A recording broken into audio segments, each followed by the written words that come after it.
રાજ્યમાં પ્રાકૃતિક કૃષિનો વ્યાપ વધારવા રાજ્યપાલ આચાર્ય દેવવ્રતજીના અધ્યક્ષસ્થાને રાજ્યના તમામ મ્યુનિસિપલ કમિશનર, જિલ્લા કલેક્ટર તથા જિલ્લા વિકાસ અધિકારીઓની સીએમ ડેશબોર્ડના માધ્યમથી વર્ચ્યુઅલ બેઠક યોજાઈ। રાજ્યપાલ આચાર્ય દેવવ્રતજીએ કહ્યું કે આજે ગ્લોબલ વોર્મિંગ વિશ્વની સૌથી મોટી સમસ્યા બની છે। હાલ વધતી જતી બીમારીઓ વચ્ચે શુદ્ધ ખોરાક, શુદ્ધ હવા અને ચોખ્ખું પાણી આપણી જરૂરિયાત બની છે।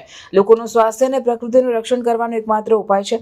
પ્રાકૃતિક કૃષિ મુખ્યમંત્રી ભૂપેન્દ્રભાઈ પટેલના આગ્રહથી રાજ્યના તમામ કલેક્ટર અને જિલ્લા વિકાસ અધિકારીઓની ગુરુકુળ કુરુક્ષેત્રના પ્રાકૃતિક કૃષિ ફાર્મની મુલાકાત કરવામાં આવી, જેના પરિણામ સ્વરૂપે રાજ્યમાં પ્રાકૃતિક કૃષિ અભિયાન તેજીથી આગળ વધ્યું। રાજ્યમાં પ્રાકૃતિક કૃષિનો વ્યાપ વધારવા રાજ્યપાલ આચાર્ય દેવવ્રતજીના અધ્યક્ષસ્થાને તથા મુખ્યમંત્રી ભૂપેન્દ્ર પટેલ અને કૃષિમંત્રી રાઘવજીભાઈ પટેલની ઉપસ્થિતિમાં રાજ્યના તમામ મ્યુનિસિપલ કમિશનર, જિલ્લા કલેક્ટર તથા જિલ્લા વિકાસ અધિકારીઓની સીએમ ડેશબોર્ડના માધ્યમથી વર્ચ્યુઅલ બેઠક યોજાઈ।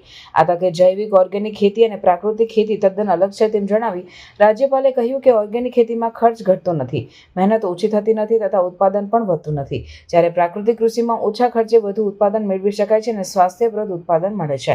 તાજેતરમાં ગુજરાતની 4 કૃષિ વિશ્વવિદ્યાલય પૈકીની જૂનાગઢ, આણંદ અને દાંતીવાડા કૃષિ વિશ્વવિદ્યાલયના રિપોર્ટમાં સાબિત થયું છે કે જો પ્રાકૃતિક કૃષિ 5 આયામો સાથે કરવામાં આવે તો પ્રથમ વર્ષથી જ ઉત્પાદન રાસાયણિક ખેતી જેટલું જ આવે છે।